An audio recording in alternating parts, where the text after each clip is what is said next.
All right, welcome to the Explainer. Today, we are going to try and crack the code on a market that's, well, it's one of the most dynamic and frankly complex places on the planet, modern China. Okay, so here's how we're going to break it down. We're looking at four big pieces of the puzzle: the massive digital revolution that's powering everything, the super unique Chinese consumer, the unspoken rules of the workplace, and finally, how you can actually build a strategy to win. So let's dive right in. First things first, China's digital revolution. And you've got to understand, when we say digital in China, we're not just talking about an app or a website. It's the entire operating system for how business and life get done. To really get a sense of the sheer scale we're talking about, just look at this number: $4 trillion. That's the size of the consumer market that's influenced by digital in emerging economies. And you better believe China is the main engine driving that. This isn't just a marketplace, it's a full-on digital battlefield. And that's why, in China, thinking about digital just for your marketing, that's old news.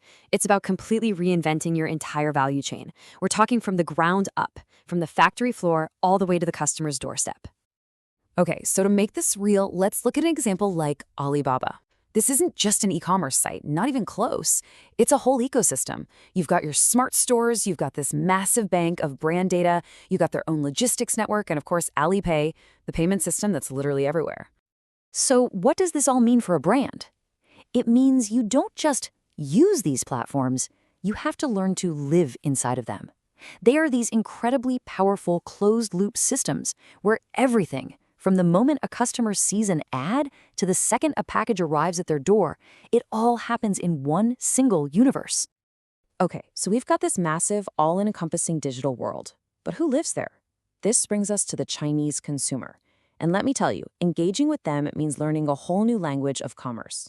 First concept you absolutely have to know is interest e-commerce. Think about platforms like Douyin, which is China's TikTok. Its algorithm is so powerful, it doesn't wait for you to search for something. No, it serves you content it knows you'll find fascinating. And then, bam, it makes it ridiculously easy to buy it right then and there.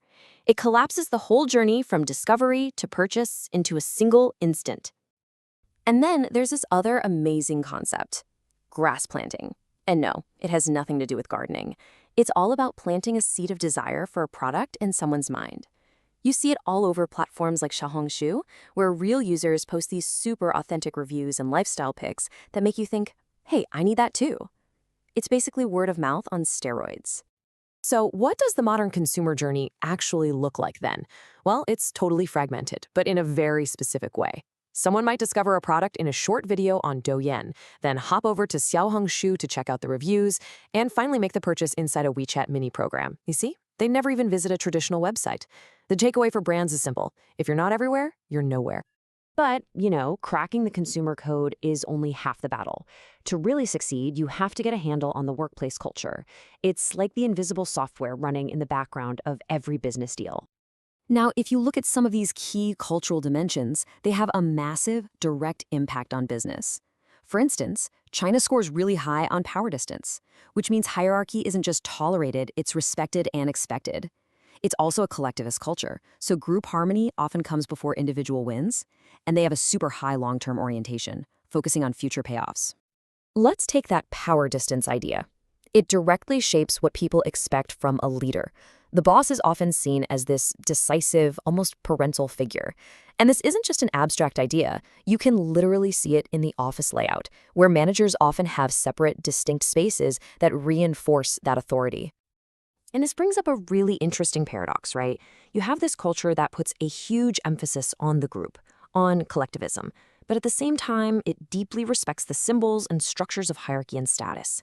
Getting that balance right is just absolutely crucial. Okay, so we've got the digital engine, we've got the social ecosystem, and we've got the cultural code.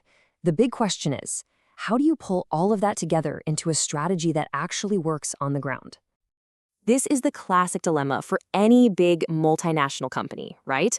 Do you go for global standardization? One size fits all. It's efficient, it's consistent, but the risk? You can come off as completely tone deaf. Or do you go for full local adaptation? It's way more relevant for sure, but it's also incredibly complex and expensive. It's a tough call. But here's the thing. It's not about choosing one or the other. The real secret to success in China is understanding how these three pillars we've been talking about are all tangled together. You've got the digital engine, the social ecosystem, and the cultural blueprint. And that is the winning formula. A truly great strategy can't just be good at one of these things. It has to be digitally native from the start, deeply integrated into the social fabric, and just plain culturally intelligent. It's got to be firing on all three cylinders all the time. So, as we wrap this up, we want to leave you with a question to chew on. Is the strategy you have in mind built for the China of today or the China of tomorrow? Because in a market that moves this fast, if you're only planning for the present, you're already falling behind.